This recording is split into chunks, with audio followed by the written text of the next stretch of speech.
Good evening and welcome to the January 16th, 2024 Zoning Hearing Master Meeting.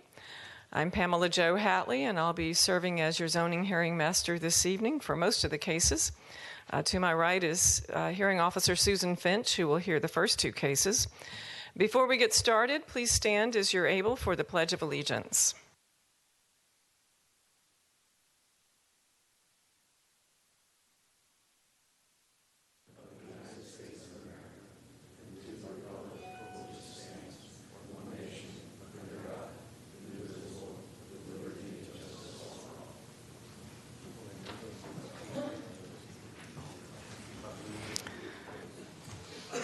All right, welcome again. This is the January 16th, 2024 Zoning Hearing Master Meeting. If you have any devices that make noise, would you please silence those at this time? And I would like to turn the meeting over to Mr. Brian Grady of the Hillsborough County Development Services Department to introduce staff and any agenda changes.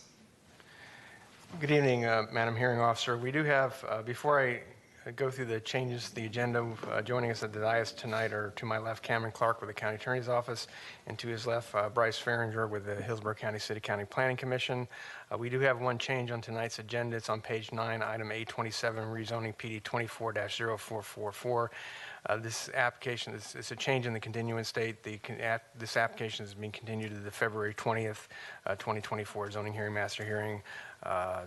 The agenda had listed this as a continuance to the March ZHM. So again, the continuance date for that would be February 20th, 2024. That's the only change to the agenda. I'll now go through the published withdrawals and continuances beginning on page 4 of the agenda. First item A1, rezoning PD 23-0109. This is being continued by staff to the February 20th, 2024 Zoning Hearing Master Hearing. Item A2, major mod application 23-0518. This application is out of order to be heard and is being continued to the February 20th, 2024 Zoning Hearing Master Hearing. Item A3, rezoning PD 23-0540. This application is continued by the applicant to the February 20th, 2024 Zoning Hearing Master Hearing. Item A4, rezoning standard 23-0588. This application is being continued by the applicant to the February 20th, 2024 Zoning Hearing Master Hearing. Item A5, rezoning PD 23-0618. This application is out of order to be heard and has been continued to the February 20th, 2024 Zoning Hearing Master Hearing. Item A6, major mod application 23-0768. This application is out of order to be heard and has been continued to the February 20th, 2024 Zoning Hearing Master Hearing. Item A7, rezoning standard 23-0771. This application will be continued by the applicant to the February 20th, 2024 Zoning Hearing Master Hearing. Item A8, rezoning PD 23-0774. This application is being continued by the applicant to the February 20th, 2024 Zoning Hearing Master Hearing. Item A9, rezoning PD 23-0776. This application is continued by the staff to the February 20th, 2024 Zoning Hearing Master Hearing. Item A10, rezoning PD 23-0780. This application out of order to be heard and has been continued to the February 20th, 2024 Zoning Hearing Master Hearing. Item A11, rezoning PD 23-0783. This application is being continued by staff to the February 20th, 2024 Zoning Hearing Master Hearing. Item A12, rezoning PD 23-0785. This application is out of order to be heard and has been continued to the February 20th, 2024 Zoning Hearing Master Hearing. Item A13, rezoning PD 23-0848. This application is out of order to be heard and has been continued to the February 20th, 2024 Zoning Hearing Master Hearing. Item A14, major mod application 23-0887. This application is out of order to be heard and has been continued to the February 20th, 2024 Zoning Hearing Master Hearing. Item A15, major mod application 23-0904. This application is out of order to be heard and has been continued to the February 20th, 2024 Zoning Hearing Master Hearing. Item A16, rezoning PD 23-0918. This application is out of order to be heard and has been continued to the March 25th, 2024 Zoning Hearing Master Hearing. Item A17, major mod application 23-0951.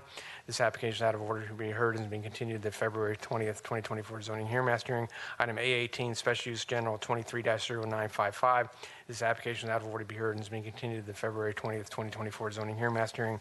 Item A19, rezoning PD 23-0992. This application is being continued by staff to the February 20th, 2024 zoning hearing mass hearing. Item A20, rezoning PD 23-0993. This application out of order to be heard and is being continued to the February 20th, 2024 zoning hearing mass hearing. Item A21, rezoning PD 23-0994. This application is being continued by the applicant to the February 20th, 2024 zoning hearing mass hearing. Item A22, rezoning PD 23-0997. This application is out of order to be heard and is being continued to the February 20th, 2024 zoning hearing mass hearing. Item A23, major mod application 24-0029. This application is out of order to be heard and is being continued to the February 20th, 2024 zoning hearing mass hearing. Item A24, rezoning PD 24-0031. This application out of order to be heard and has been continued to the February 20th, 2024 zoning hearing mass hearing. Item A25, rezoning PD 24-0033. This application has been continued by staff to the February 20th, 2024 zoning hearing mass hearing. Item A26, major mod application 24-0034. This application out of order to be heard and is being continued to the February 20th, 2024 zoning hearing mass hearing. And is noted in the changes for item A27, rezoning PD 24-0044. This application is out of order and is being continued to the February 20th, 2024 zoning hearing mass hearing. Item A28, rezoning standard 24-0074. This application is being continued by the applicant to the February 20th, 2024 zoning hearing mass hearing. Item A29, rezoning standard 24-0016. This application out of order to be heard and is being continued to the February 20th, 2024 zoning hearing mass hearing. Item A30, rezoning standard 24-0166. This application is being continued by the applicant to the February 20th, 2024 zoning hearing mass hearing. And item A31, rezoning standard 24-0171. This application is being continued by the applicant to the February 20th, 2024 zoning hearing mass hearing. That concludes all withdrawals and continuances. All right, thank you very much.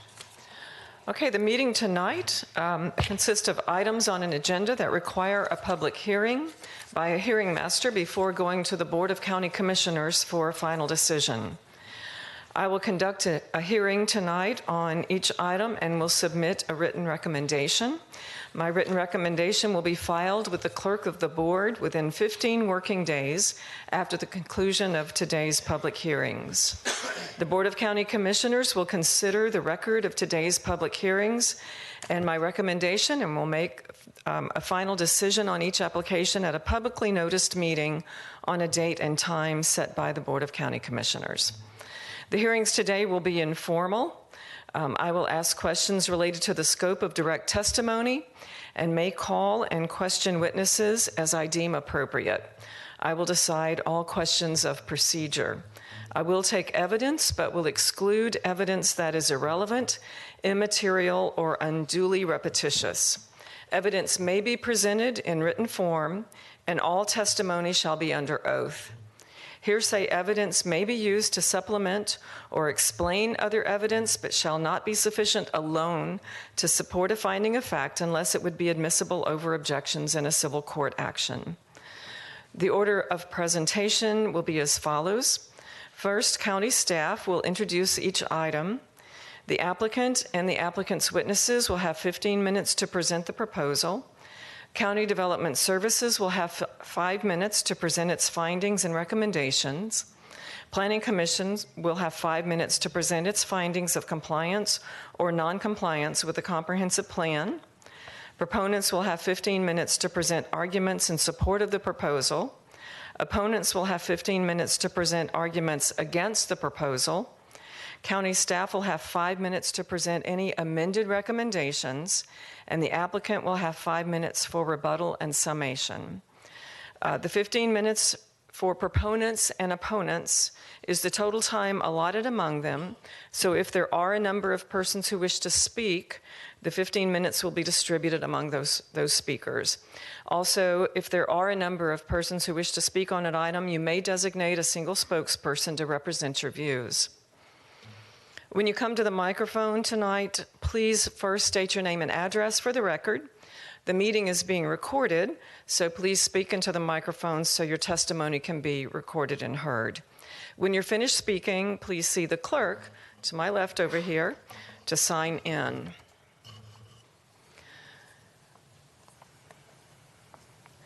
All right, now we'll hear from the County Attorney's Office who will tell us about legal requirements for requesting oral argument at the public meeting where the Board of County Commissioners will make the final decision on each item.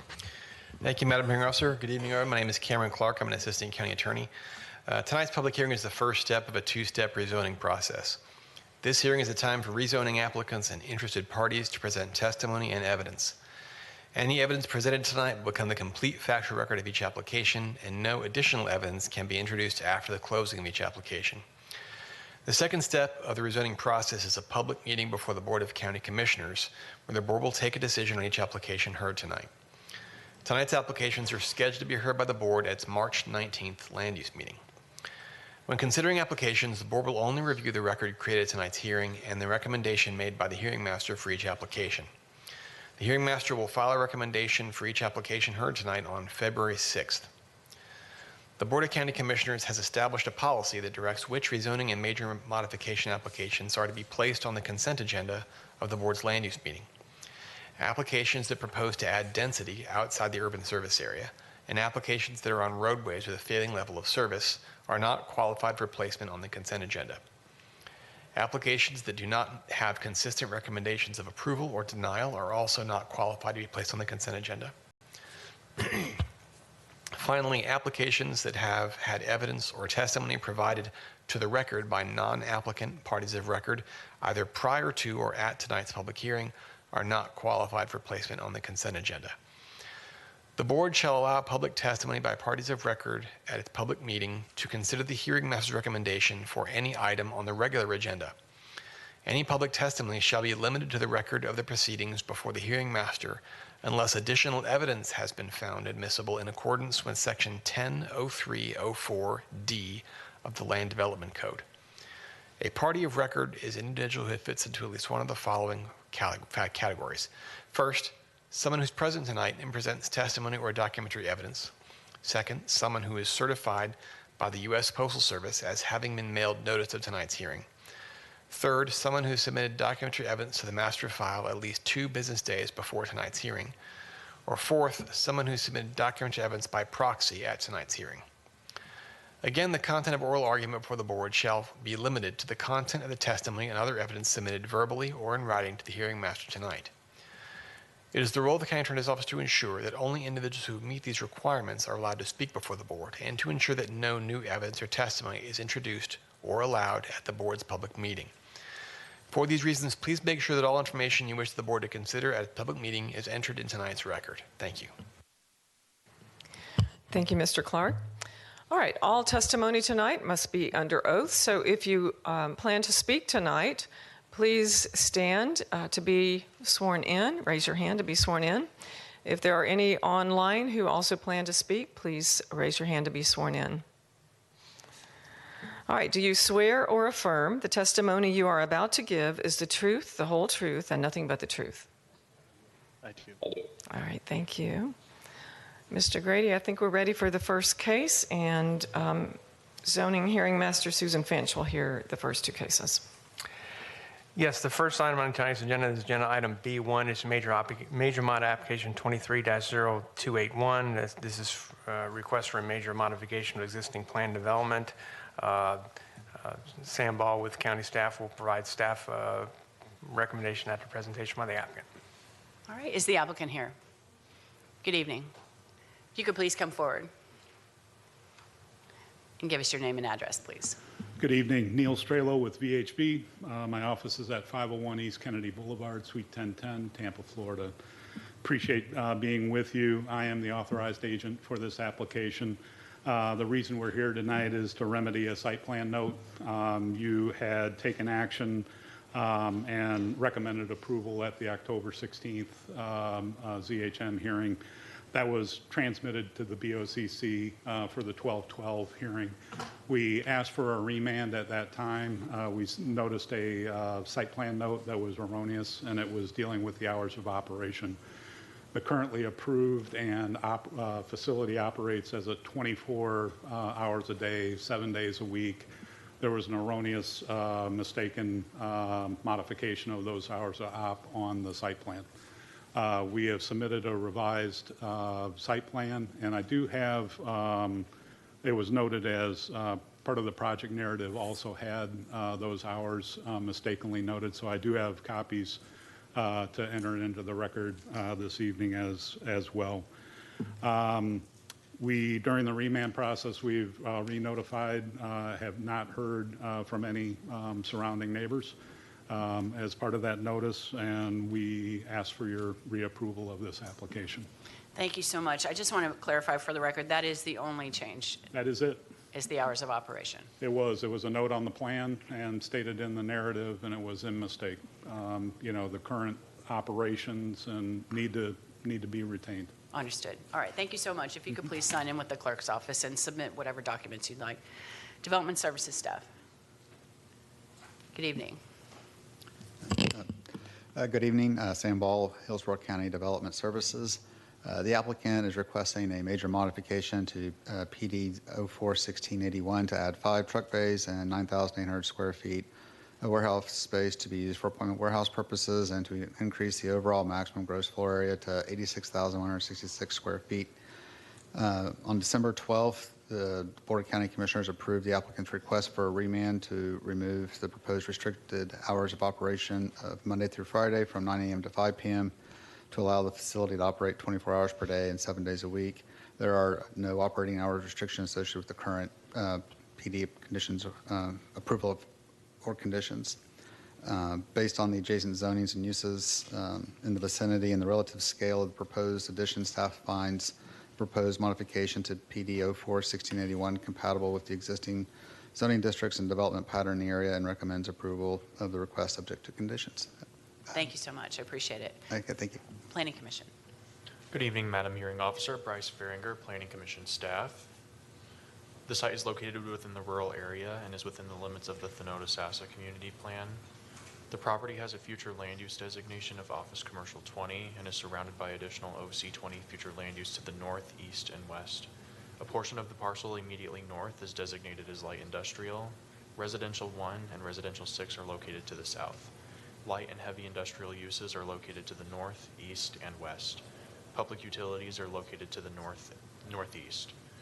Mobile homes and single-family residential dwellings are located to the south. The proposed 9,800 square foot addition brings the total building square footage to 86,188 square feet.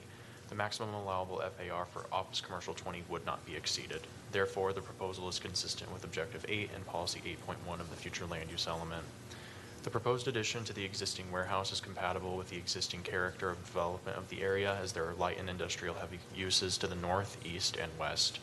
The proposed site plan includes a 10-foot high architecturally finished wall surrounding the development and a 437-foot setback on the southern boundary, which is closest to the residential uses. Stormwater ponds exist on the southern side of the site as well. Also, there is a heavily forested area on the southern boundary of the site, which further helps ensure compatibility with the existing single-family neighborhood south of Florence Avenue. Therefore, the request is consistent with future land use objective 16 and its associated neighborhood protection policies.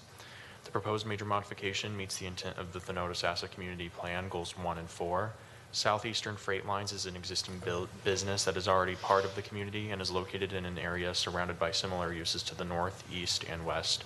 Overall, staff finds that the proposed major modification would allow for development that is compatible with the surrounding development and meets the intent of the Thanota-Sassa Community Plan goals. Based upon the above considerations, Planning Commission staff finds the proposed major modification consistent with the unincorporated Hillsborough County Comprehensive Plan, subject to the conditions proposed by the Development Services Department. Thank you so much. I appreciate it. All right, is there anyone in the audience that would like to speak in favor of this application or online? Seeing no one, anyone in opposition to this request? No one. Mr. Grady, anything else? Further. Mr. Strelo, you can have the last word if you'd like it. I appreciate your consideration and look forward to your recommendation. Thank you so much. So with that, we'll close major modification 23-0281 and go to the next case. The next case, agenda item B2, rezoning standard 23-0828, the applicant's Orient Road Holdings. The request is to rezone from ASC1 to commercial general with restrictions. Commissioners, this is remanded by the board with direction for the applicant to consider further use and other restrictions to further address compatibility. After presentation by the applicant, Isis Brown with county staff will provide staff recommendation. All right, Mr. Pressman, good evening. Good evening, Todd Pressman, 200 2nd Avenue South. number 451 St. Petersburg. This application appeared before the Board of County Commissioners on December 12th, and at that hearing, the application had support, but the commissioners were interested in another condition or two to make it a little tighter. So we had subsequently worked with the staffs, and 2 conditions were added, which are in the staff report. One has to do with a restriction on the number of trips. The other is compliance with the number of access points. So with that, the zoning staff reversed their decision in support, as did transportation. I do have in the file the PowerPoint from the last hearing. I don't think there's a need to go through that unless you'd like to see it. It's the same PowerPoint. The only change in direction of the remand by the commissioners was to add conditions that would restrict and keep the site a little safer in their opinion. Thank you, and I have reviewed the prior record, so there's no need to go over that. Let me just ask you, the one condition that talks about the cap on the daily trips, restricting it to a maximum of 10 peak hour trips, what does that, in terms of uses, what does that equate to? Well, it is low. We had a lot, I had a lot of discussion with the transportation staff, and quite frankly, they were pretty insistent on that condition. The first priority is that the user who is there and been there can remain. So with that condition that occurs, I think it may be difficult in the future, depending upon what user comes through. But our goal was to work with the staffs to come up with conditions that they would accept. And quite frankly, that was the primary push. And what is the current use of the property? It's a landscape company. Okay, and so you're comfortable with the conditions that is documented and reflected, that use can continue? Yes. Okay, thank you. That was my only question. Thank you so much. If you could please sign in with the clerk's office. Development Services. Good evening, Isis Brown, Development Services. Remand 23-0828. The request is for rezone from agricultural single-family conventional 1 to commercial general with restrictions. As Mr. Pressman stated, the case was remanded at BOCC land use hearing on December 12th, and the subject restrictions were revised and reviewed by different departments, including transportation. 4E was added with the no car wash facility, and the restrictions number 5 to restrict the cap of daily restrictions to maximum 10 peak hours, as just discussed. And then also the subject project shall be restricted to a maximum of 1 access point based on the considerations previously put forth with the 2 new conditions. Transportation staff is now in support, and so Development Services. I'm available for any questions. My question, again, goes, you heard my question to Mr. Pressman, and I had a question about what the max 10 daily trips And that's a equates transportation to. question. And is Mr. Steady, or I think I saw Mr. Ratliff available. I believe If he could should help me be with on. what that means. Good evening, Madam Zoning Hearing Master Richard Perez, Transportation Review Mr. Perez, Section. good evening. Yes, to answer your question about the 10 peak hour trips, per the county engineer's policy, projects generating peak hour trips of 11 or more would be subject to substandard roadway improvements. This segment of Orient Road is deemed substandard. And additionally, once you exceed 20 peak hour trips, that is a number of trips in which consideration of turn lane warrants is evaluated. So effectively, the proposed restriction would limit this subject property to a number of peak hour trips that would not meet either of those thresholds. All right, maybe I didn't phrase it properly. So that what I'm trying to get down to is for those CG uses, with this property being 1.2 acres in size, what could that mean in terms of uses? I see the number of 5 or so land uses that are prohibited, including convenience store, fast food, and so forth. What do you have an example of square footage and a type of use that would be equivalent to a maximum of 10 daily trips per day? Yes. The comments submitted by Transportation Review Section include an analysis of a worst-case scenario of a specialty trade contractor use per the ITE trip generation manual, which would generate a maximum of 10 p.m. peak hour trips at 5,000 square feet. Oh, I see that here in your comments. Specialty contractor, that's an ITE code. That is correct. Understood. Okay. All right. Thank you for that clarification. I appreciate it. We'll go to Planning Commission. Good evening, Bryce Faringer, Planning Commission staff. The subject site is located within the urban service area and is within the limits of the East Lake Orient Park Community Plan. The property has a future land use designation of Community Mixed Use 12, which surrounds the subject site to the north, east, and south. Public quasi-public is located west across Orient Road. The Research Corporate Park designation is located further southwest. The subject site currently contains light industrial uses. Agricultural uses abut the north and east boundaries of the subject site. Single-family uses are located directly south, further east, and north. The Tampa Bay Technical High School is located directly west across Orient Road. Agricultural and vacant uses are located further southwest. The area surrounding the subject site contains a mixture of residential, agricultural, and school uses. The request does not meet the compatibility criteria set by Future Land Use Policy 1.4. Policy 1.4 requires all new developments to be compatible with the surrounding area. The subject site directly abuts single-family residential dwellings to the south. Single-family dwelling units are also located north and east. A rezoning to CG restricted would not be harmonious or compatible with the single-family residential character of the area to the north, east, and south. The applicant submitted a list of proposed restrictions that includes convenience stores with and without gasoline sales, motor vehicle repair, fast food restaurants with or without drive-through, blood and plasma donation centers, recyclable material recovery facilities, and car washes on January 2nd, 2024. The newly submitted restricted list of uses is similar to what was previously submitted with the original application. It includes car washes on the list of prohibited uses and also includes a restriction on daily trips and a restriction to one access point on the site.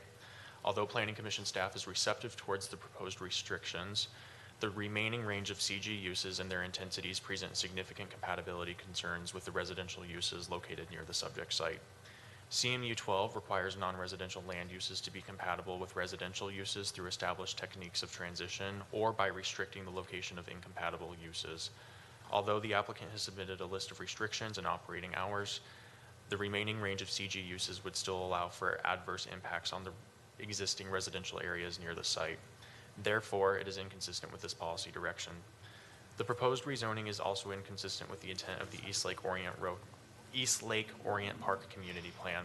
The plan's economic development goal seeks to create commercial redevelopment along the 56th Street and create a commercial mixed-use district along Orient Road from Hillsborough Avenue to Columbus Drive. The subject site is not located within either of these areas.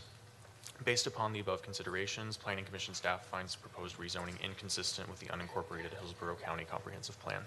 Mr. Ferrier, let me just highlight a point for the record, because there was a change in the recommendation for Development Services Department for this.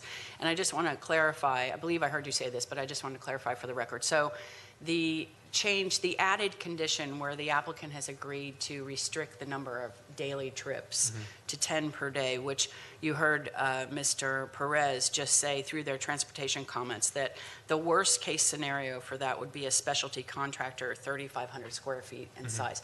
The Planning Commission had that information available and still finds it objectionable. Okay.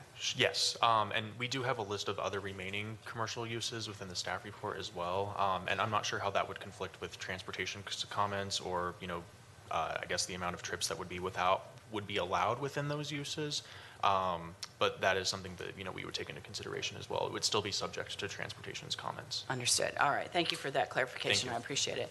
Is there anyone in the room or online that would like to speak in support? Anyone in favor? Seeing no one, anyone in opposition to this request?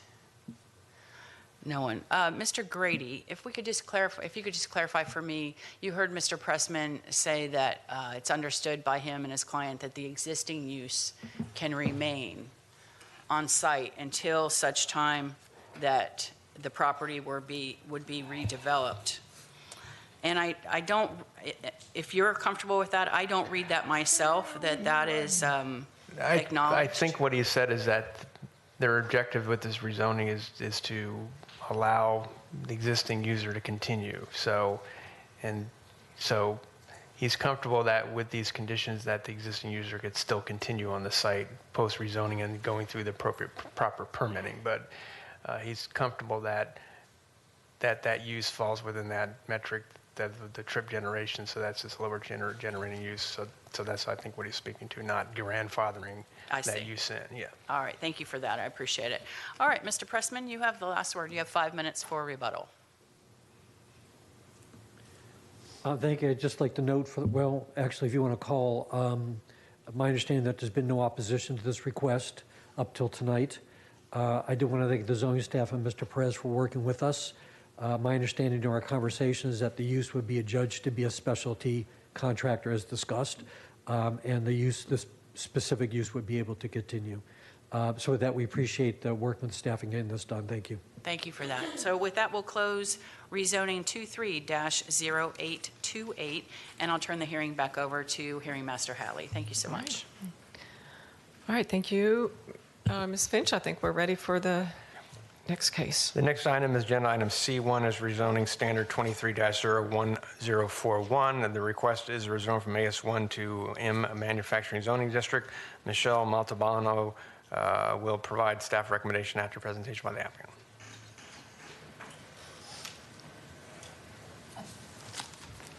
Good evening, Madam Hearing Officer. Clayton Brickemeyer with the law firm of Hillward Henderson, 101 East Kennedy. For the applicant, I don't have a presentation for you. I appreciate staff's work on this. Good staff report, good planning commission report, and I am available for questions. All right. Thank you very much.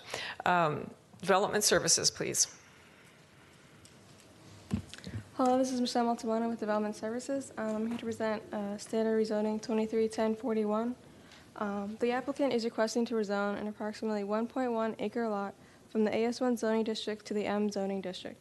The M zoning district allows for intensive commercial uses and manufacturing, processing, or assembling uses.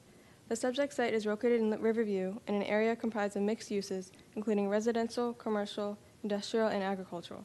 The surrounding area along South 78th Street is occupied by lots zoned for single-family residential and manufacturing.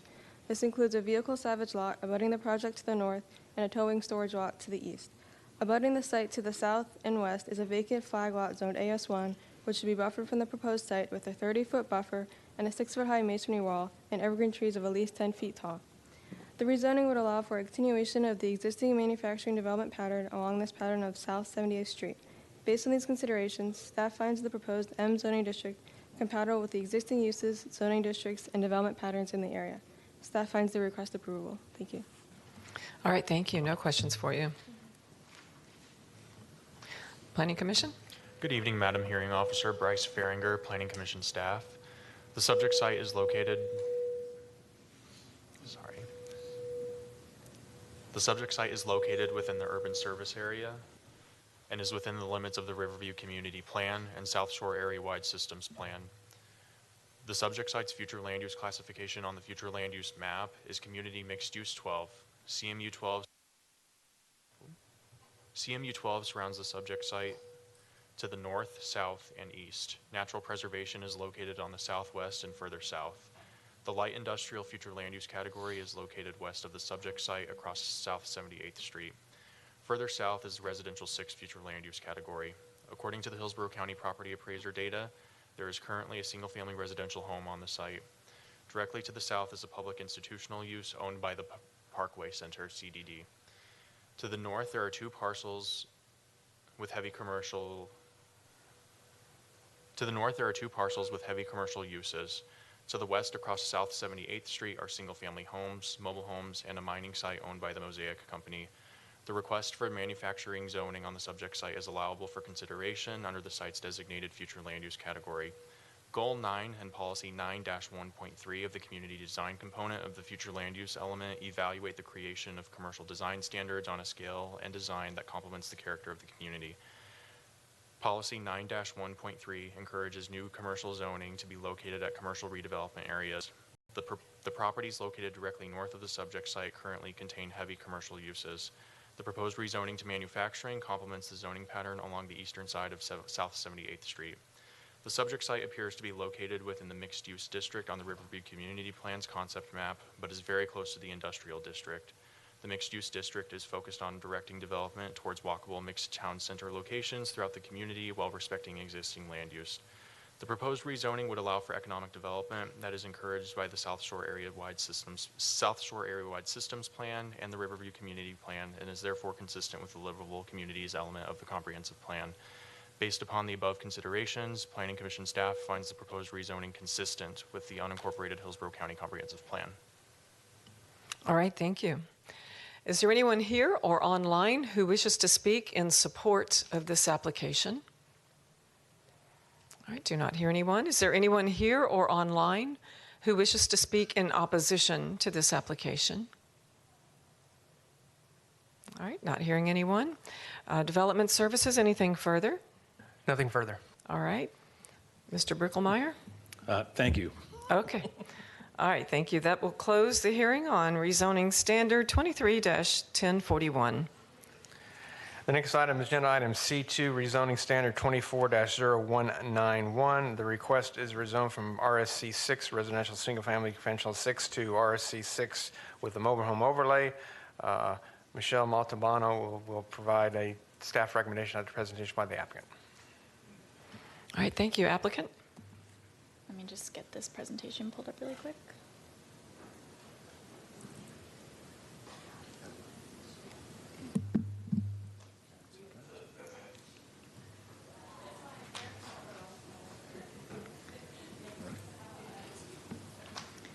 Hello, my name is Bryce Pinson with Half Associates. I'm here to 1000 North Ashley Drive, Suite 900. I'm here on behalf of the applicant for a standard rezoning request. The site is located off of MLK Boulevard in Seffner. It's 0.37 acres in the Seffner-Mingo Community Plan area in the rural service area. The surrounding uses are mainly single-family, some mobile homes, and there's also a cell tower to the northeast. The future land use is residential 1, the current zoning is RSC 6, and the proposed rezoning is RSC 6 with a mobile home overlay. Just some background on the site. In 2017, FDOT did a right-of-way take for the southern half of the parcels, so each lot has been deemed a legal non-conforming lot since then. Planning Commission and Development Services has found the request consistent and approvable, and there's been no objections, so I'm just here if you have any questions. All right, thank you. I have no questions for you. Okay. Thank you. Development Services?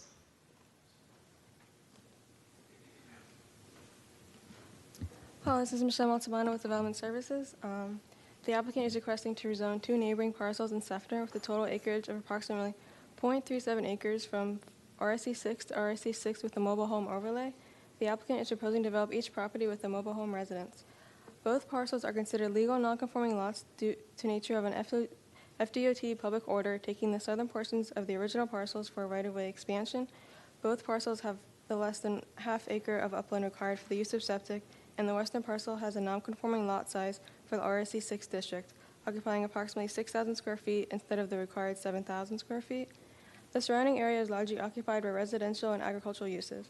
The adjacent properties to the south, east, and west are RSC 6 owned properties, which are currently vacant land owned by the FDOT for a future right-of-way expansion. Abutting the subject properties to the north are AS1 zone properties occupied by single-family conventional homes and a cell tower facility. Directly across MLK Boulevard is a cluster of 10 mobile home residences zoned AS1. Therefore, rezoning the site to RSC 6 with a mobile home overlay would keep the parcel consistent with the existing and emerging development patterns in the area. Development Services finds the request approvable. Thank you. All right, thank you. Planning Commission? Good evening, Bryce Faringer, Planning Commission staff. The site is located within the rural area and is located within the limits of the Seffner-Mingo Community Plan. The subject property is located within the Residential 1 future land use category. Res 1 surrounds the subject site on all sides. The area to the southwest consists of Residential 4. The subject area is currently vacant. There are also single-family residences to the north and further south. Along the southern, eastern, and western boundaries are public institutional uses and a CSX transportation right-of-way. Public communication and utility uses are also located to the east. The future land use element permits new development within the rural area that is similar to the existing community. The subject site is within the rural area, and the proposed rezoning of the parcels from RSC 6 to RFC 6 with a mobile home overlay is similar in character to the surrounding area. Objective 9 of the future land use element states that all existing and future land development regulations shall be made consistent with the comprehensive plan. Only one mobile home can be placed on each parcel due to the maximum allowable density on the subject site, and therefore the request is consistent with this request. The subject site meets the intent of Goal 2 and its accompanying strategies of the Seffner-Mingo Community Plan. A rezoning from RSC 6 to RSC 6 mobile home overlay would facilitate this goal, especially in an area where the development pattern currently consists of residential uses. Based upon the above considerations, Planning Commission staff finds the proposed rezoning consistent with the unincorporated Hillsborough County Comprehensive Plan. All right, thank you very much. Is there anyone here or online who wishes to speak in support of this application? All right, do not hear anyone. Is there anyone here or online who wishes to speak in opposition to this application? All right, do not hear anyone. Development Services, anything further?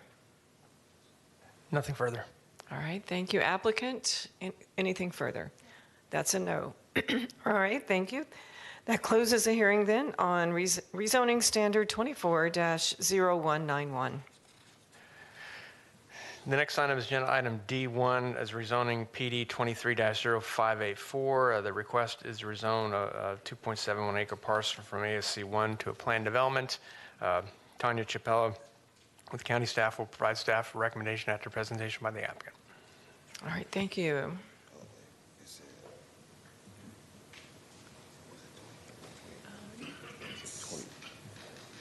This one.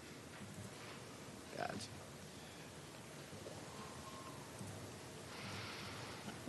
No, I'm sorry.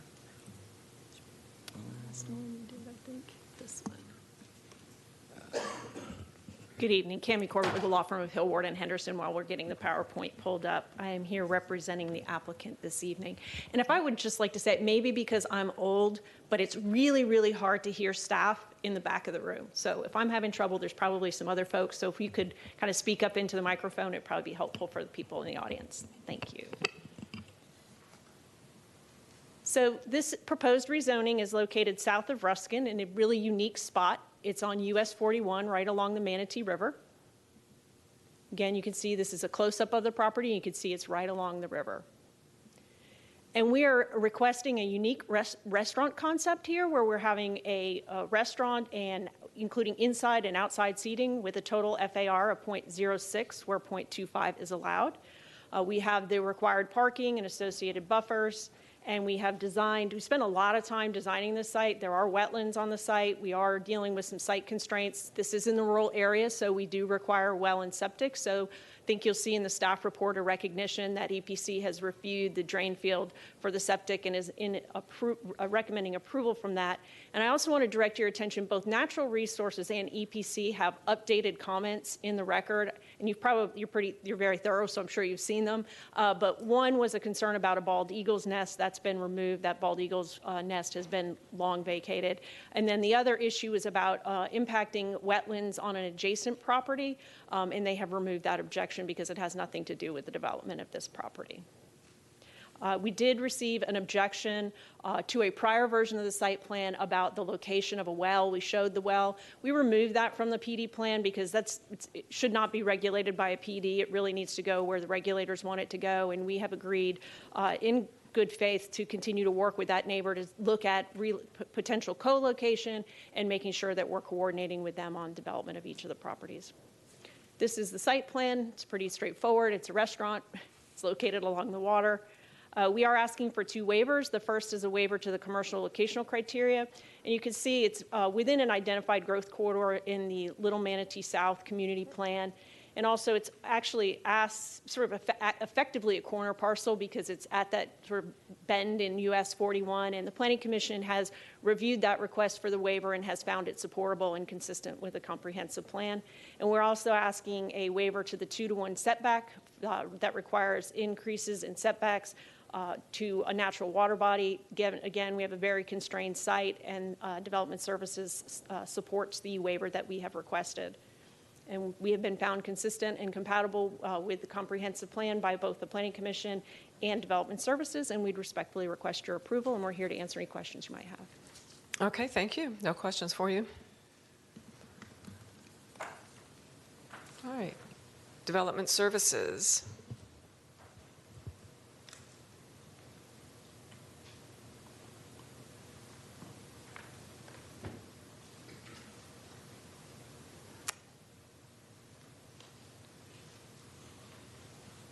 Shall we hear from the Planning Commission while we are waiting for Ms. Chappella? Okay.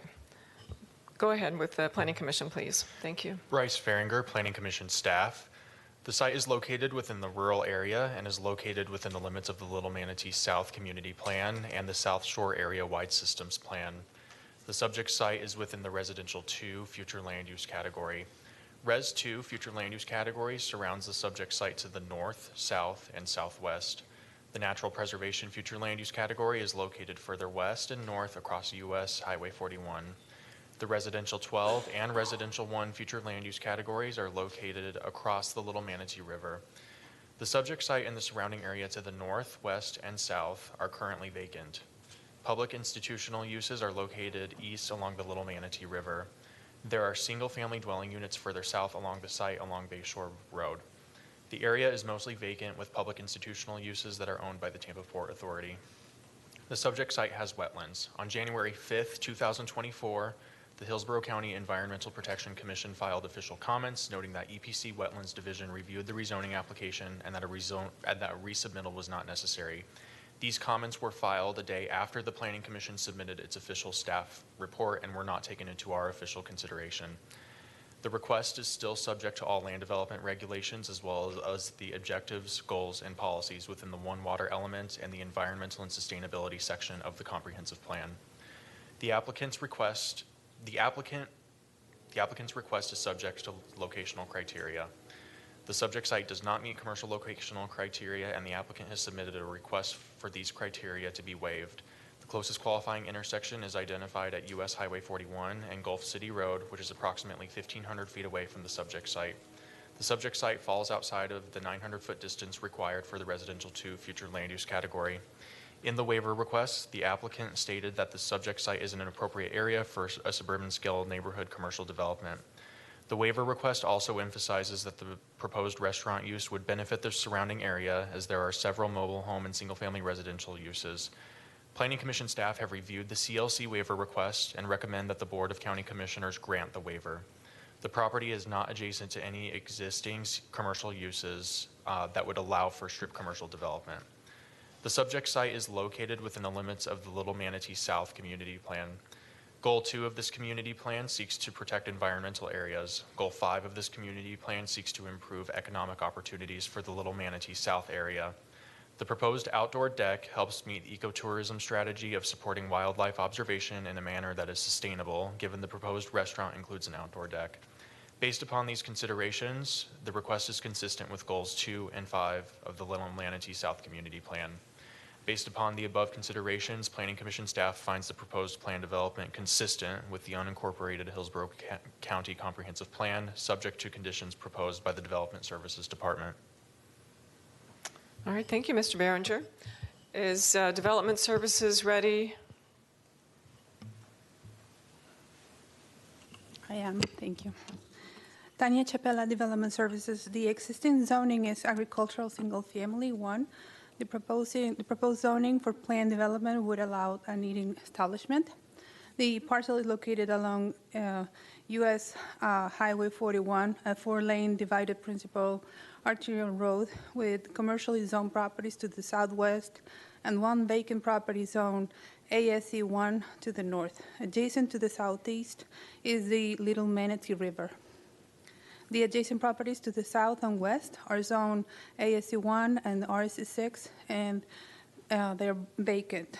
Furthermore, staff finds the site constraints and applicable environmental regulations do not allow compliance with the building LDC height restrictions.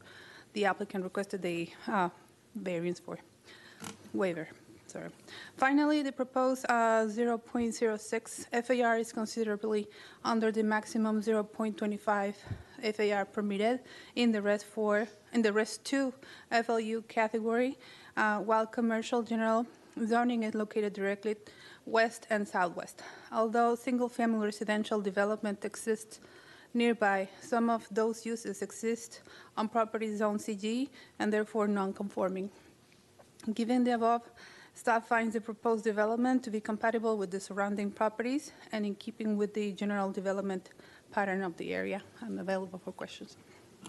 All right, thank you. I have no questions for you. All right, is there anyone here or online who wishes to speak in support of this application?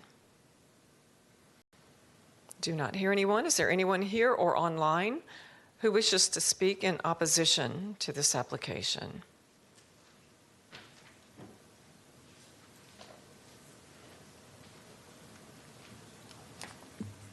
Good evening. My name is Scott Fitzpatrick, and I'm with the Eggert Fitzpatrick Law Firm, and we're located at 811B Cypress Village Boulevard, Ruskin, Florida, 33573. I represent Lenny Saffold, who is to my right, and to her right is her son, J.R. Saffold. Miss Saffold is an unremarried widow who owns the land adjacent to the subject property to the south, as well as the land just across the Little Manatee River to the south and to the southeast. My client opposes the proposed rezoning. We are here tonight as a concerned neighbor to voice said opposition. Pursuant to the Planning Commission's documentation associated with this file, we've seen that the applicant does not meet locational criteria and is requesting a waiver.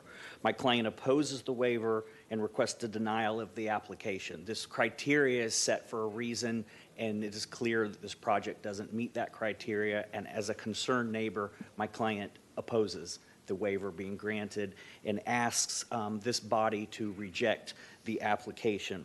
What I would like to do is, if I may, yield the remainder of my time to my client and her son in case they'd like to make further comment. Yes, thank you. That's fine. Please state your name and address for the record. Hi, my name is Lenny Saffold. I reside at 5912 North Kenneth Avenue.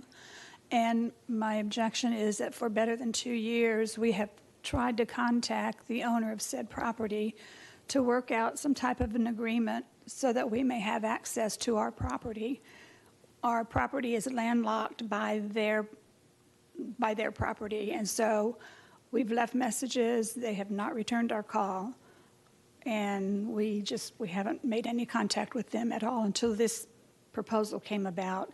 And then my son was able to reach the person's daughter, and she stated that the father was out of the country and she would have him return his call upon his return. And that never happened either. So we just want access to our property, and this is preventing us from doing that. Thank you. All right, thank you, ma'am. Be sure and sign in with the clerk, please. And sir, do you wish to speak? No. Okay, thank you. All right, is there anyone else here or online who wishes to speak in opposition to this application? All right, I do not hear anyone. Development Services, anything further? Nothing further. All right, thank you. And applicant? Cami Corbett again for the record. I'd just like to place on the Elmo the picture of their property. Their property that is upland and sort of adjacent to the property, you can see is this little triangle down in the corner. And the remainder of their property is this lowlands parcel that's across the Manatee River. I have no record of them having any easement rights over our client's property. We have no evidence that's been presented to us that our client should in some way be required to provide access to this parcel. County staff did review this and did require access to the parcel to the, I guess, I'm not even sure what direction that is, this way, sort of south and and east, but did not require access to this parcel. There is no, in my estimation, I don't see any development rights on that parcel. It doesn't look like it's a legal parcel at all. And any issue relating to access to the property is really something that's outside the scope of this zoning hearing. You heard the objection based on the waiver, locational criteria waiver, but you didn't hear any substantial competent evidence as to why that criteria has not been met. And your staff, both Planning Commission staff and Development Services, have reviewed our request and found it to be consistent and compatible with the comprehensive plan policies, and therefore would respectfully request your approval. Okay, thank you very much. That will close the hearing then on rezoning PD 23-0584. The next item is agenda item D2, major mod application 23-0617. The request is for a major modification of existing plan development. Chris Grandillard will provide staff recommendation after presentation by the applicant.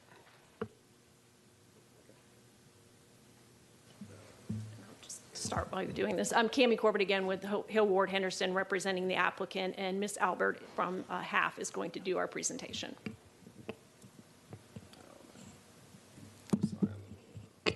Good evening. Thank you very much. Isabel Albert with HAF, 1000 North Ashley Drive, assisting the applicant in this rezoning application, which is coming up right now.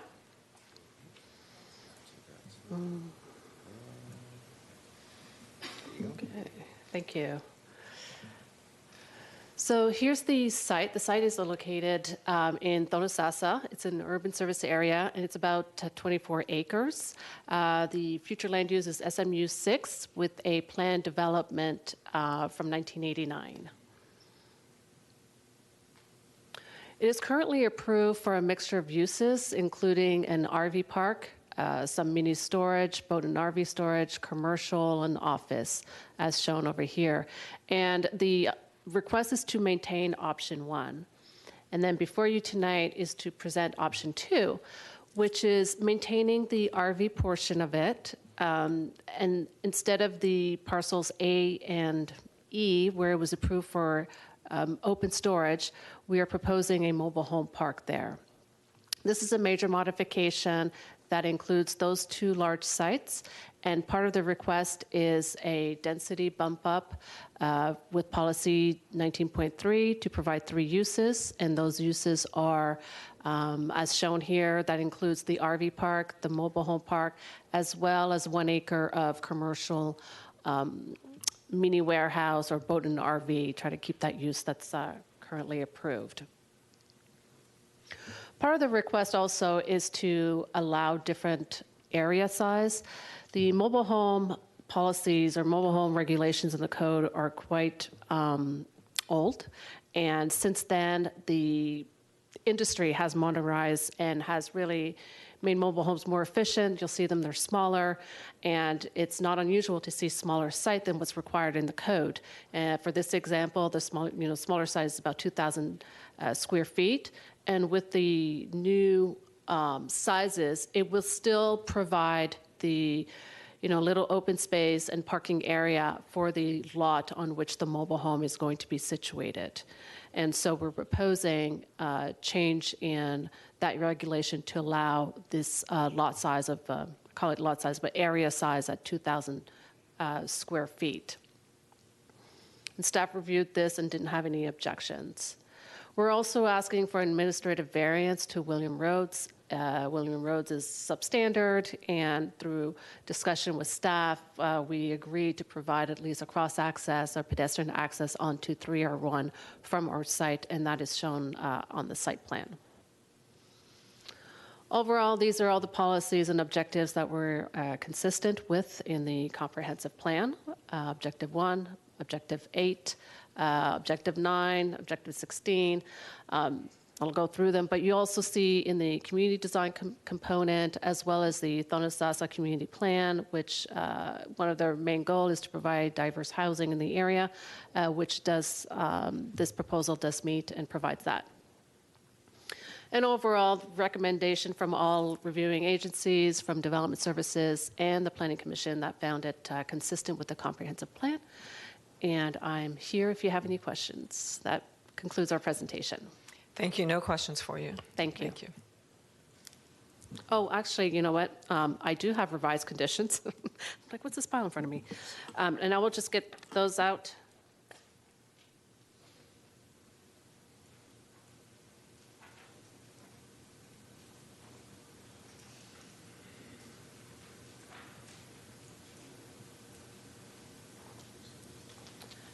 And for the record, this was submitted just like an hour before here. And Development Services was grateful to take a look at those. I'm very grateful they were able to look at those, and they did not have any objections to what we're proposing. If you start on page 7, and I'm not going to go through them, but if you look at, it starts on page 7, it's in red. And just last minute, I had to make some hand modifications. And I don't know if you'll be able to read it, but the last sentence of condition 30, it says, if developed in parcels with an S, B and F, period. And condition 36, we deleted the last sentence that's in red. But overall, the other conditions are just to clean up and just to clarify some the intent of these conditions.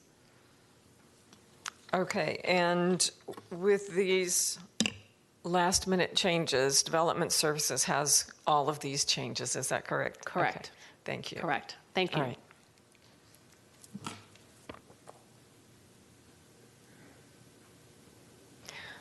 Development Services. Good evening. Chris Groundlenard, planner with Development Services. Here to present application major modification 230617. The approximate 28.3 acre subject property is zone PD 890052 and comprises of 2 parcels, folio 61059 and folio 61060. PD 890052 was most recently modified by PRS 18407. The site is located at 9401 East Fowler Avenue and is located at the urban service area within the limits of the Thonona-Sassa Community Plan. The surrounding area is predominantly mixture of residential and commercial uses. There is a church and mini warehouse immediately west of the site. The PD is currently approved for an RV boat storage in parcels A and C, and commercial general uses in parcels B, RV campground park site in parcel D, and a contractor's office and mini warehouse in parcel E. The existing approved entitlements will remain as option 1. The request for a major modification is to add a second option for the property with folio 61059 to develop a 94-unit mobile home park and a maximum of 10,890 square feet of mini storage and boat and RV storage. Option 2 reconfigures parcels A and E and joins them together. The request utilizes the incentives for the mixed-use policy 19.3 in the comprehensive plan for a density bonus. The area for major modification includes 3 separate uses, RV park, mobile home community, and mini warehouse and RV storage. The subject property is designated suburban mixed use on the future land use map. The Planning Commission found the proposed use consistent. The addition of a second option, which includes a 94-unit mobile home park and a maximum of 10,890 square feet of mini storage and boat and RV storage, would be consistent with the surrounding and residential and commercial uses. Based on the suburban mixed-use future land use classification, the surrounding zoning and development pattern, and the proposed uses for the modified plan development district, staff finds the request approvable, subject to proposed conditions. That concludes my staff report. I'd be glad to answer any questions you might have. No questions for you. Thank you. Thank you. Madam Hearing Officer, before we go to the Planning Commission, just regarding the changes to the conditions, yeah, we did receive these in advance of the hearing and didn't review them, and have no objection to those changes with one modification. I spoke to the applicant, and they an agreement with this change is that in condition 30, the area in red, they have that first sentence struck through. That needs to be remain within the condition, so it shouldn't be struck through. And again, that sentence, the last two sentences would apply be the area that would be subject to parcels B and F. So that standard would apply regarding the design of the mini warehouse would apply to parcels B and F within the PD. So we'll incorporate these changes into our report and submit revised conditions that incorporates that. But again, the point of that is condition 30, the two design requirements regarding the finish and earth tones and also the orientation of the buildings, those will apply to parcels B and F. Okay, so just so make sure I understand you then, the part that is stricken out right now in red that says the mini warehouse shall be finished with natural earth tone colors, that language should not be stricken? Correct. Okay. Correct. And so that and the next sentence, both of those apply to parcels B and F. B and F. Correct. Okay, I Correct. understand. Thank you. You're welcome. All right, Planning Commission. Good evening, Bryce Faringer, Planning Commission staff. The subject site is located within the Suburban Mixed Use 6 future land use category and is also located within the urban service area and is within the limits of the Thenoto-Sassa community plan. The area around the subject site contains a wide range of uses, including single-family, light commercial, light industrial, heavy industrial, mobile home, vacant, and public institutional uses. The proposed modification, which includes an existing RV park in addition to mobile home and mini and/or RV and boat storage, is compatible with the surrounding uses and is therefore in compliance with Future Land Use Element Objective 1 and Policy 1.4. Each of the uses requested falls within the typical uses that may be allowed for consideration under the subject site's future land use designation of SMU 6 and is also therefore consistent with Objective 8. Future Land Use Element Objective 16 and its associated policies seek to protect existing neighborhoods and communities along with those that will emerge in the future. The subject site meets locational criteria and the proposed placement of the mini storage and/or RV boat storage is located next to existing commercial uses along the intersections of East Fowler Avenue and US Highway 301. This is consistent with Future Land Use Element Policies 16.1 and 16.2 as the mobile home and RV park uses allow for an adequate transition of uses with the aforementioned roadway intersections and the existing single-family homes to the west of the subject site. The proposal also includes land uses that are similar to those existing in the surrounding area, making the request consistent with Future Land Use Element Policy 16.3. Objective 19 of the Future Land Use Element and its associated policies establish the guidance for mixed-use development. The subject site is located within the SMU 6 FLU category and is larger than 20 acres. The request includes 3 separate uses and therefore meets the criteria to be considered for a mixed-use density bonus by Future Land Use Element Policy 19.3. The existing 19.76 acre RV park is currently approved for 206 spaces and serves as the primary use. The proposed 10.51 acre mobile home park includes 94 units and serves as the second use. The third use includes 1 acre for mini storage and/or RV and boat storage, and therefore meets the criteria to be considered for a mixed-use density bonus. The subject site meets commercial locational criteria as it is within the required distance of 900 feet from the qualifying intersection nodes of both East Fowler Avenue and Williams Road, along with US Highway 301 and Williams Road. Future Land Use Element Policy 22.5 requires that non-residential uses allow for a transition of use that recognizes the surrounding community character. As depicted on the revised site plan, the request includes mini storage uses on the eastern section of the subject site along Williams Road. This is not only reflective of the existing commercial uses along Williams Road, but it also allows for a transition of use to the west with the proposed mobile home and RV park. The subject site is located within the limits of the Thenoto-Sassa community plan. Goal 4 of this plan seeks to maintain existing diversity of housing types and styles within the Thenoto-Sassa community. The request would also allow for a diversity of housing types. The RV and storage uses would also be implemented on a scale that fits the surrounding area. Based upon the above considerations, Planning Commission staff finds the proposed application consistent with the unincorporated Hillsborough County Comprehensive Plan, subject to the conditions proposed by the Development Services Department. Okay, thank you. Thank you. All right, is there anyone here or online who wishes to speak in support of this application? All right, Do not hear anyone. Is there anyone here or online who wishes to speak in opposition to this application? Please come forward.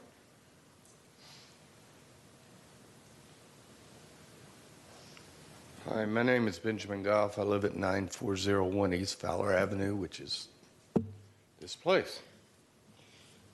I am not a lawyer, so I can't speak in this lawyerese that y'all have right now, but y'all have not mentioned that this thing is adjacent to a derelict mobile home park to the south, or to the northeast and to the southwest. There's two of them that are adjacent to this property. You also don't talk about the 100+ live oak trees that they'd have to take out that are habitat for hawks, bats, and other wildlife out there that we need. There's no reason to put 94 mobile homes here. Just absolutely no reason.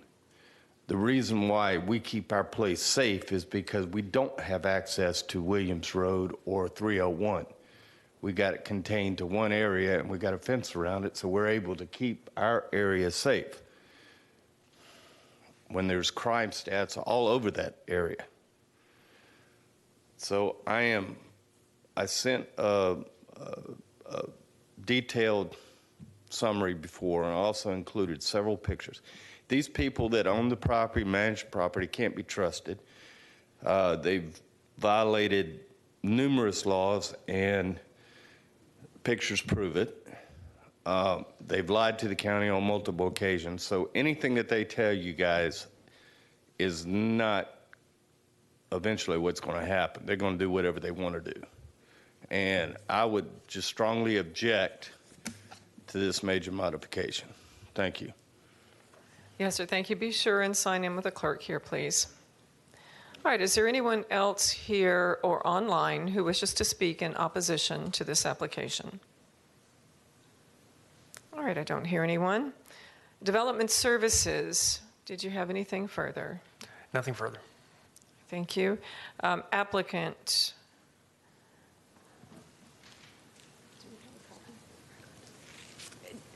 Cami Corbett again with the law firm of Hill, Ward, and Henderson. The gentleman said that he submitted something into the record. I don't believe that we have anything that's in the record, unless it's been submitted this evening, so I don't know what he's referring to or what he has. Just a couple of points. The property, as Ms. Albert testified, the property is already approved for development under option 1. So this site staying vacant for the trees and the habitat, that train left the station a long time ago. This has been zoned for a very long time.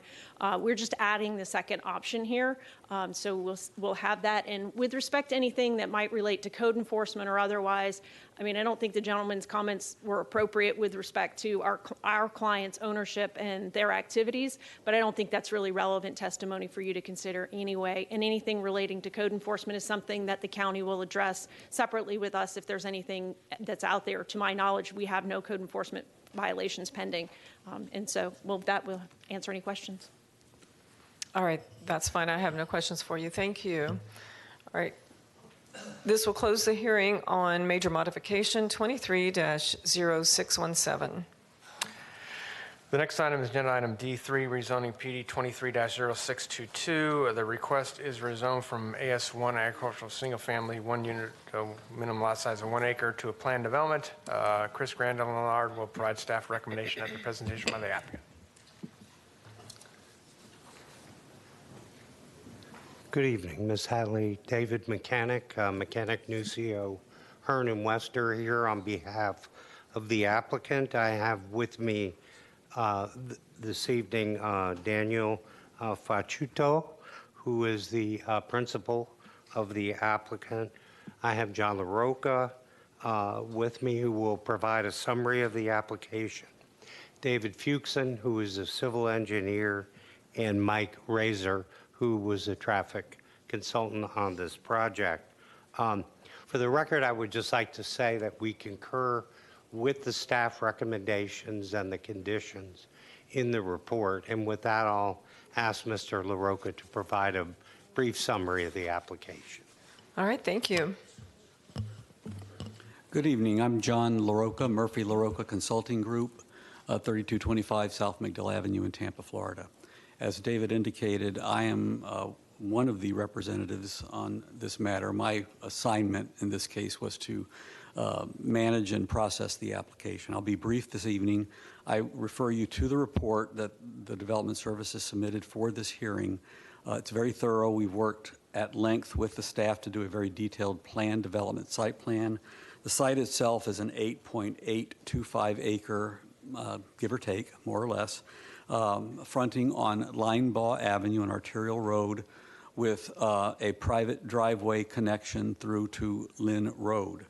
The applicant proposes to develop a 79-unit townhouse development that will be created as fee simple or sold in fee simple with individual townhome lots, utilizing a private driveway with gated access.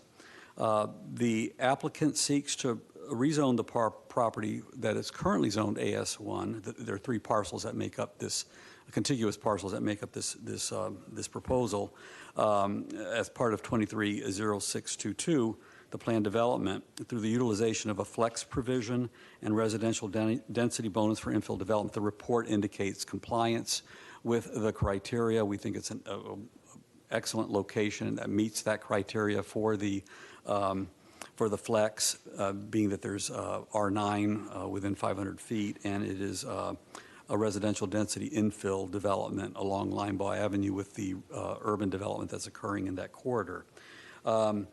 There are no PD variations or waivers to the land development code. There are administrative exemptions, design exemptions, and administrative waivers that are referred to. I summed this up by the graphics.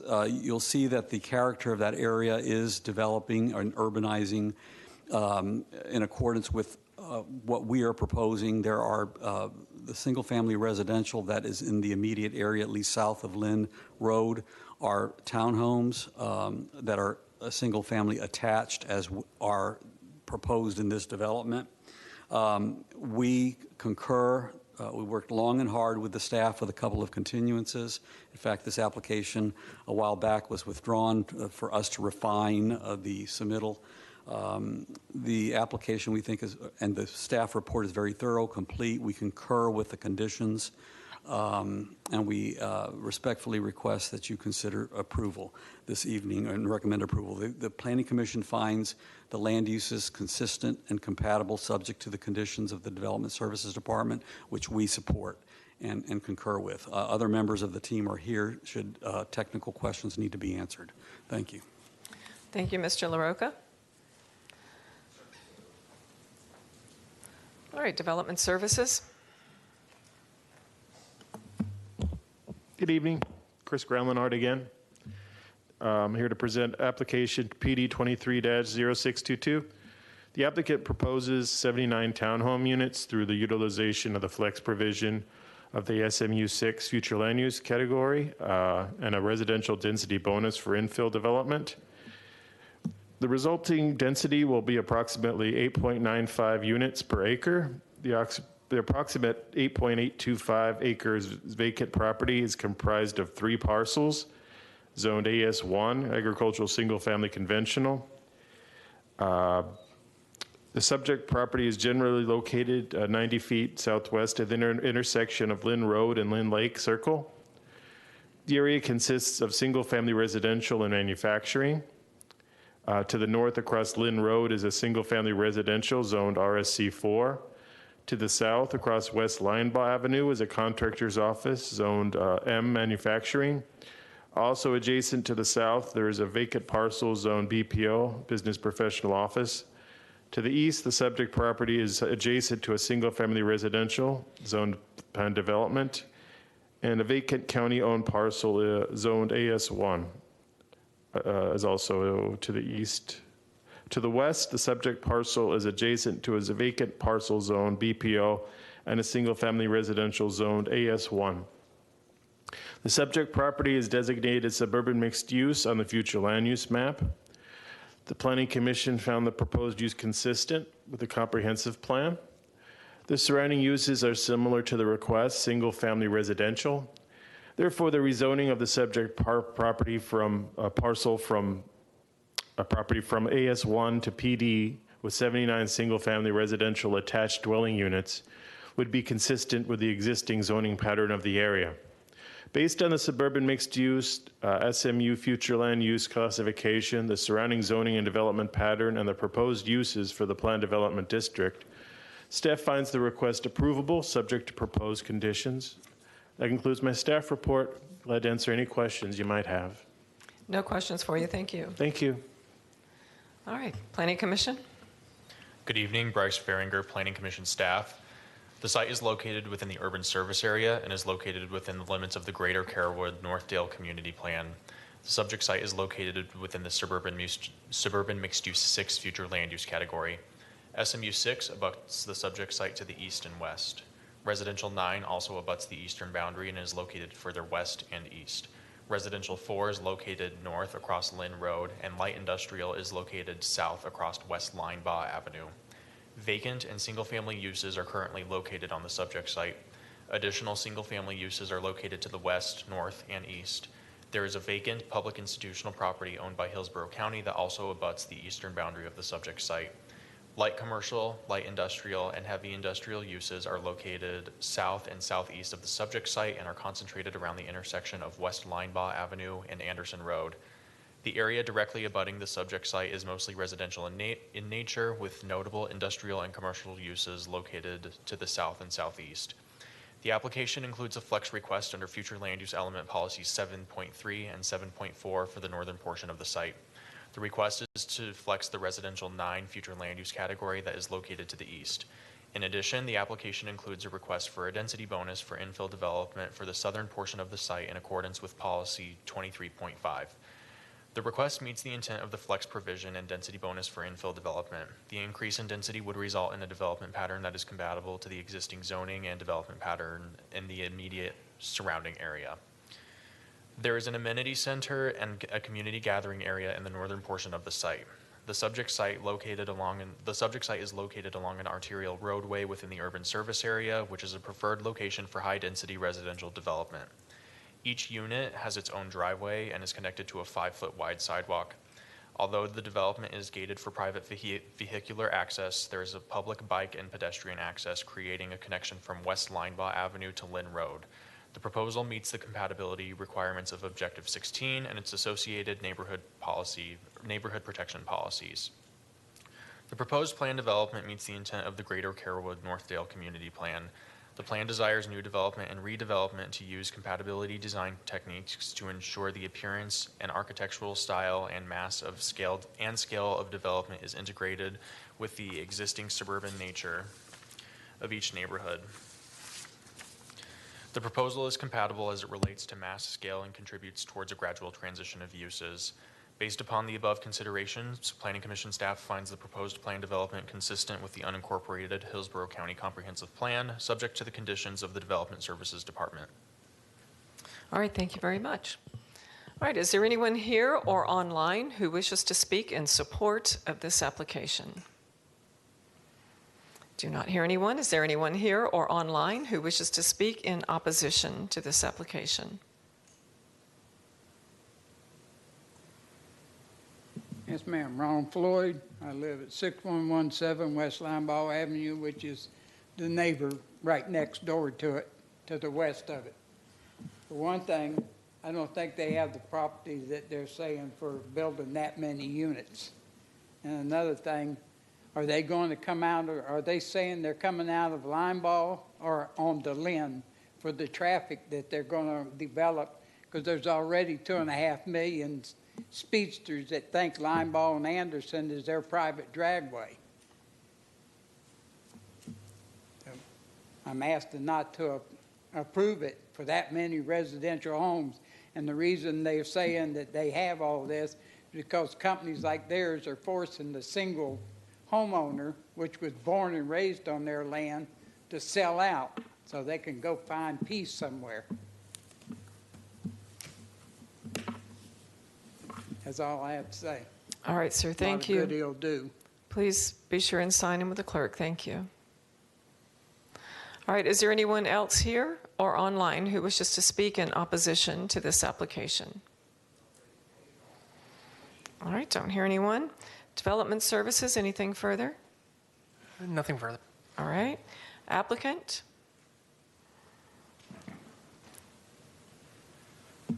Yeah, good evening. For the record, David Mechanic again. I'll be very brief. Mr. LaRocca may want to add something.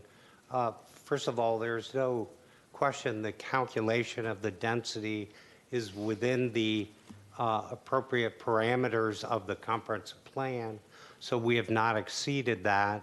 We do have the flex provision, which we used, and the staff amply described how we qualify for that flex provision.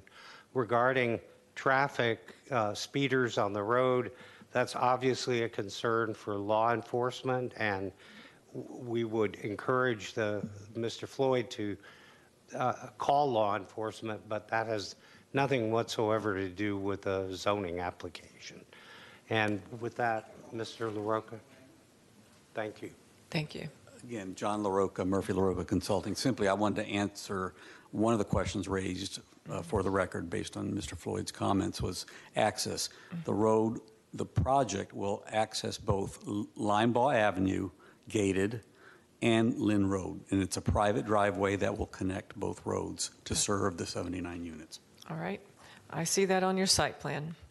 Thank you, sir. All right, this will close the hearing on rezoning PD 23-0622. The next item is agenda item D4, major mod application 23-0881. The request is for a major modification to existing plan development. Sam Ball with county staff will provide staff recommendation after presentation by the applicant.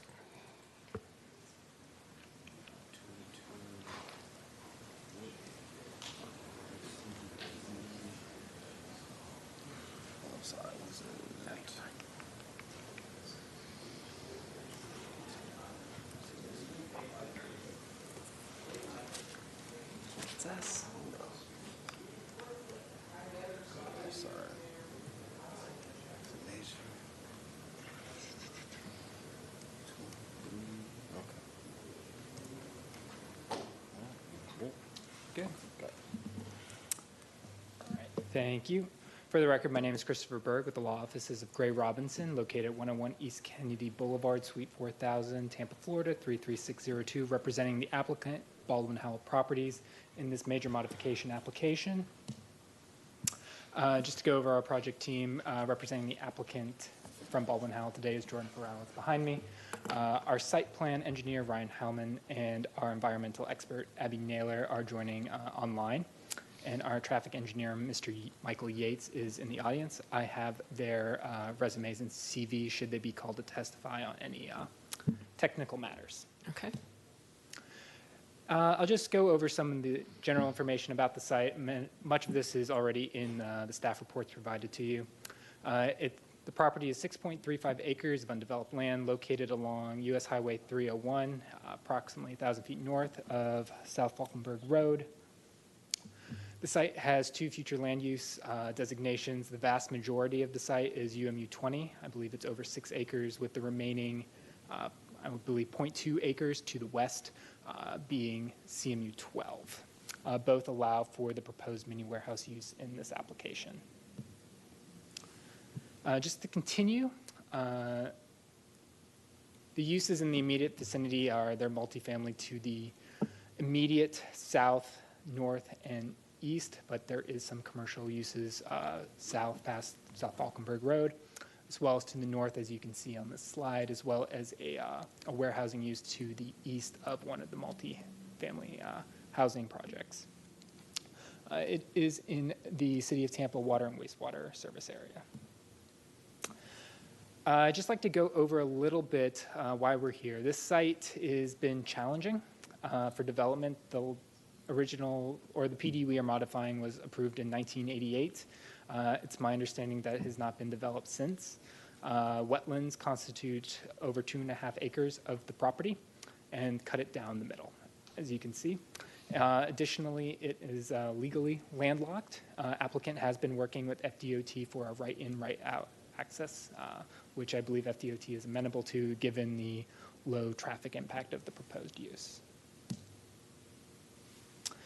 Just to go over the current PD zoning, the current PD allows for a 4-story building closest to US 301, as well as 3 3-story buildings towards the west of the property near what are now single-family homes. The current PD, the PD that's currently in place would allow these buildings in close proximity to these single-family homes. By contrast, what we are proposing is a development that would allow for the use of the site that's been undeveloped for 30 years now.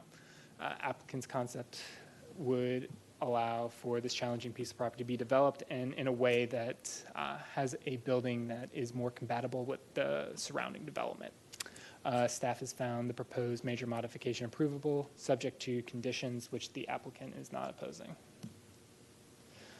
Just to go over some aspects of the site plan, maximum building height of the 3-story building is 50 feet, though it's my understanding that it will likely be shorter than that. The single-story building will only be 15 feet due to its proximity to the single-family homes. We will have a type B buffer, and towards the west, we will incorporate the existing tree line and vegetation where practicable. And that is a condition of the approval. Again, the setbacks are provided in the site data table, and as you can see, the conceptual drive aisle to the west will provide additional building separation between the single-story building and the single-family homes. Again, for transportation, we're proposing a right-in, right-out restricted access with FDOT approval. We will be relocating the bus pad slightly north, just south of an existing gas station. The internal drive will be private with paved curbs and sidewalks. This graphic was taken from staff report. It shows that the proposed development would result in a decrease of potential trips based when compared to what is currently approved for that site. Environmental, I'll just note that the applicant and our environmental expert have been working hand in hand with Environmental Protection Commission on the site. The 3-story building will have a 30-foot setback from the new wetland line, and only items explicitly stated in the condition of approval or items allowed under the LDC may be placed within the wetland setback. In conclusion, Development Services finds the proposed modification is approvable subject to the proposed conditions. Planning Commission staff finds the project consistent with the comprehensive plan. Applicant agrees to the proposed conditions, and we would respectfully request the zoning hearing master recommend approval of the requested major modifications. Unless there's any questions, I would reserve my remaining time for any rebuttal. Okay, and just a quick question. Sure. You said the property is landlocked. It appears to have frontage on 301. Does it not touch the public right-of-way? There is no easement access and there's no existing. I see. Yeah. So you're going to have access, though, on 301? Correct. Okay. And currently, then, the existing approvals are commercial and office development, excluding mini warehouse. Yes. And this modification will allow mini warehouses. Correct. And transportation found a reduction in potential trips. Correct. For this use. Yes. Okay, I understand. Thank you. All right. Thank you. All right. Development Services.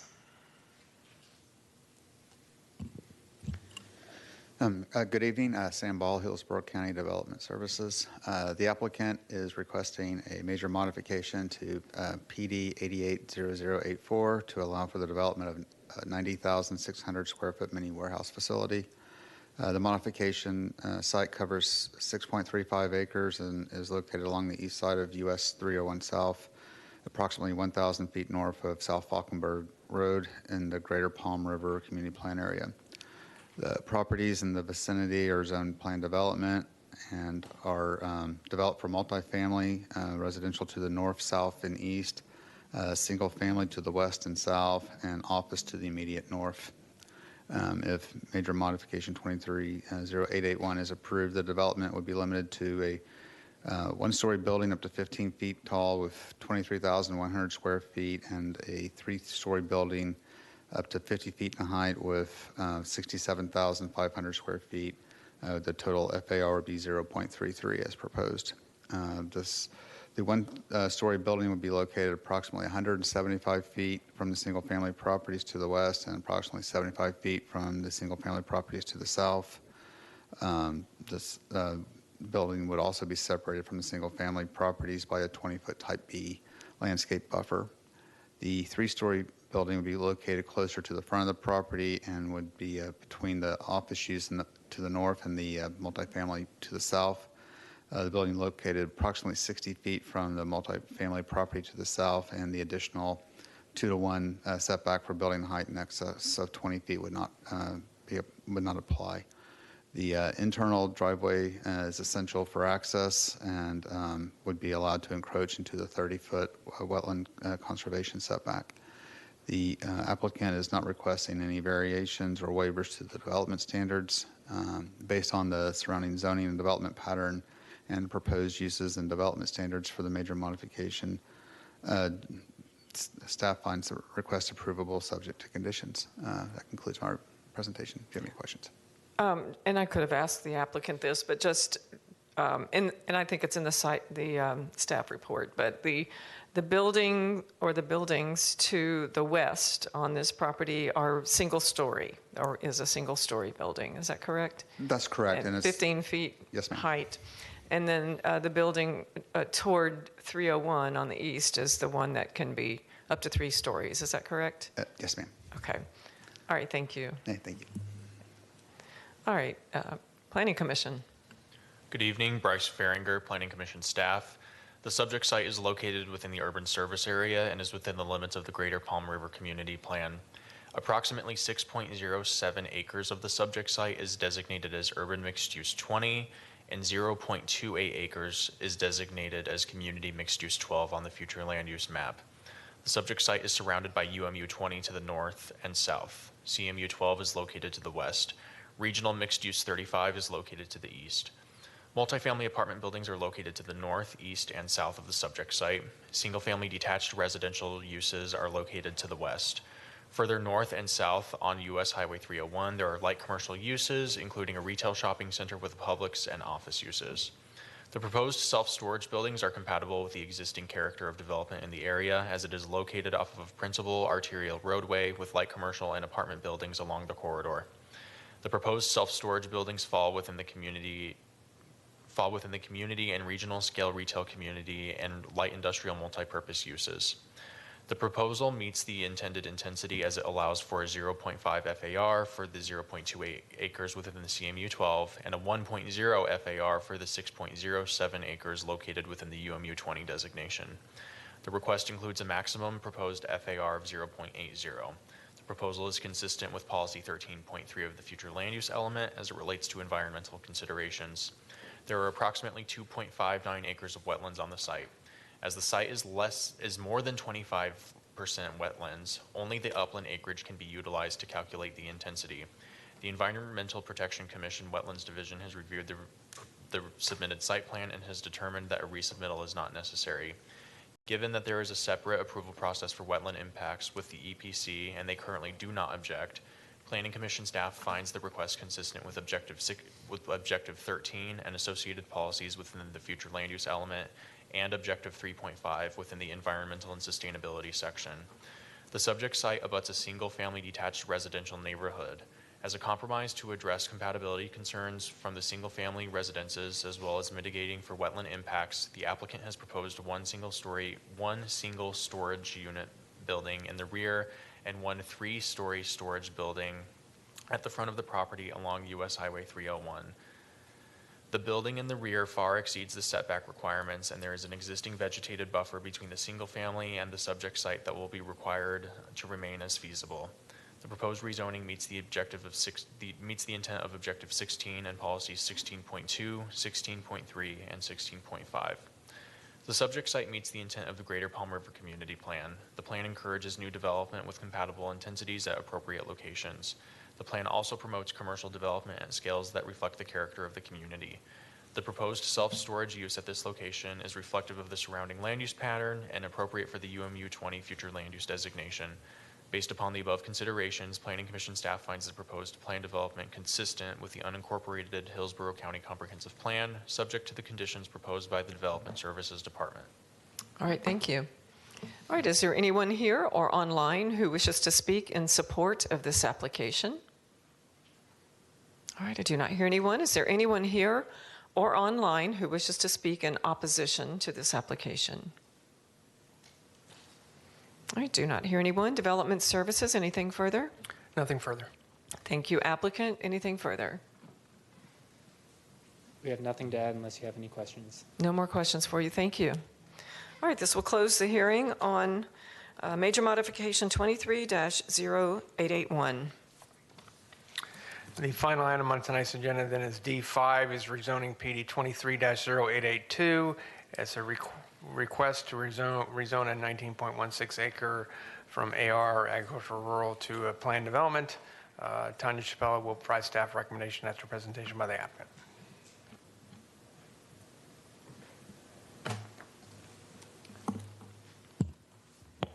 Good evening. For the record, Kevin Reale, 401 East Jackson Street, Worcester, Miller. We do have our development team here if there are any questions. I'm going to go through some slides quickly just so that we have some record if there are questions from you or from the board. But otherwise, we have agreement from staff and we'll keep it short.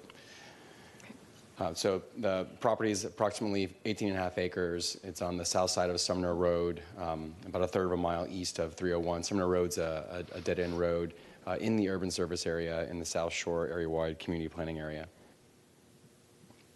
So the same information on the slide, but changing the picture and zooming in a bit, and you can see the Bullfrog Creek there, and I wanted to point that out because you can also see the development pattern. And what this application essentially is, because of the wetland areas to the south and the preservation to the west, is suburban infill, because the surrounding area is all single family, and then there are, of course, single family developments to the north and then further to the south of Bullfrog Creek. And then this is just showing approximately where that wetland area is. This is a rough outline. This is not anything that's been mapped with any detail. The future land use is R4, and you can see the development pattern a little more clearly here. And the zoning is AR, requesting change to PD. So the overview here is the request is for 63 single-family detached units. You end up with a density at about 3.5 units to the acre. That is enough to satisfy the comprehensive plan minimum, and the max you can get on the area with 70-foot lots, and given the minimizing wetland impacts, wetlands to the south. So 70-foot lots are proposed, which is compatible with the area. A dedication of right-of-way is required, as is a design exception, which has been approved to provide sidewalk along Sumner Road. Sumner Road was recently improved for development to the east. That required a design exception of its own. And then what this development is doing is it's going to connect the sidewalk to 301, both on the east and west side of the development, which will add to the improvements of the roadway and mobility that were started by the development further down to the east. So it's going to be over 4,500 feet of sidewalks, pretty significant for a development with only 63 units. And then, as you can see in the site plan with your review, there's cross-connection stub-outs shown, but the primary access will be on Sumner Road. No variations or waivers are requested. This is just a site plan to exemplify the parts that I just discussed. The stub-outs in particular, the stub-out on the south east corner was moved down at staff's request so that there wouldn't be cut through if there was future development of the adjacent parcels. And then if you can see on the north west side of the property where it doesn't square off with the roadway, that's the right-of-way that'll be dedicated during the development process. The comprehensive planning staff, Planning Commission staff, found the project compatible and consistent, identified a number of useful objectives and policies, and so we concur with all of those and don't have any to add. And with that, zoning staff, which you will hear from, and Planning Commission staff found the project consistent and compatible. Transportation staff requires the right-of-way dedication and approve the design exception, and we request your recommendation of approval and are here for any questions. All right, no questions for you. Thank you.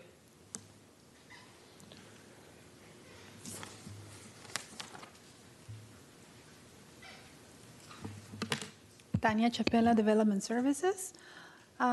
My staff report did not include the transportation report. I revised it and I presented it to you. Mrs. Timoteo should have been given you copies. I have a copy, thank you. The existing zoning is agricultural rural. The applicant is proposing to rezone to planned development to allow 63 single-family residential lots. The parcel is located along Summer Road, a two-lane divided local road with agriculturally zoned properties and a residential single-family development to the northeast. Adjacent to the south is the Bullfrog Creek. The proposed uses are comparable to the surrounding residential uses, and the proposed layout is compatible with the surrounding development pattern. Furthermore, the proposed 3.4 dwelling units per acre density is under the 4 dwelling unit per acre maximum density allowable in the RES 4 comprehensive plan category. Staff finds the proposed modification to be compatible with the surrounding properties and in keeping the general development pattern of the area. Therefore, staff recommends approval subject to conditions. All right, thank you. We'll hear from Planning Commission. Good evening, Bryce Faringer, Planning Commission staff. The subject site is located in the urban service area and is within the limits of the South Shore Area-Wide Systems Plan. The subject site's future land use designation on the future land use map is residential 4. The 19.16 acre subject site can consider a maximum density of 76 dwelling units. The request to allow for the development of 63 dwelling units on the subject site exceeds the 75% of the maximum allowable density and is therefore consistent with policy 1.2 of the future land use element. The proposed rezoning meets the intent of the neighborhood protection policies of future land use element objective 16. The development pattern of the surrounding area shows several other residential uses with varying lot sizes. The proposed single-family uses are similar to the existing uses to the north and do not present any potential compatibility conflicts with the agricultural and vacant uses that are located around the subject site. Goal 8 encourages the preservation of existing suburban uses, and Goal 12 seeks development that is both compatible and related to the predominant area of the surroundings. A proposed plan development to allow for the construction of 63 single-family homes would be consistent with this policy direction. Goal 4 and Objective 4.1 of the mobility section seek to design communities around a grid network of streets, which will help improve interconnections between neighborhoods and surrounding neighborhood uses. The proposed development consists of a modified grid network of streets in addition to stub-outs on the northern, western, and eastern boundaries of the subject site. Given that the proposal includes residential development that enhances the surrounding development pattern, the application is consistent with the South Shore Area-Wide Systems Plan. Overall, the proposed plan development would allow for development that is consistent with the goals, objectives, and policies of the Comprehensive Plan for unincorporated Hillsborough County and is compatible with the existing and planned development pattern in the surrounding area. Based upon the above considerations, Planning Commission staff finds the proposed plan development consistent with the unincorporated Hillsborough County Comprehensive Plan, subject to the conditions proposed by the Development Services Department. All right, thank you. Okay, is there anyone here or online who wishes to speak in support of this application? Do not hear anyone. Is there anyone here or online who wishes to speak in opposition to this application? All right, do not hear anyone. Development Services, anything further? Nothing further. All right, thank you. And applicant, anything further? Again, Kevin Reale, nothing further. All right, thank you. Well, this will close the hearing on RZPD 23-0882, and this concludes the zoning hearing master meeting for January 16, 2024.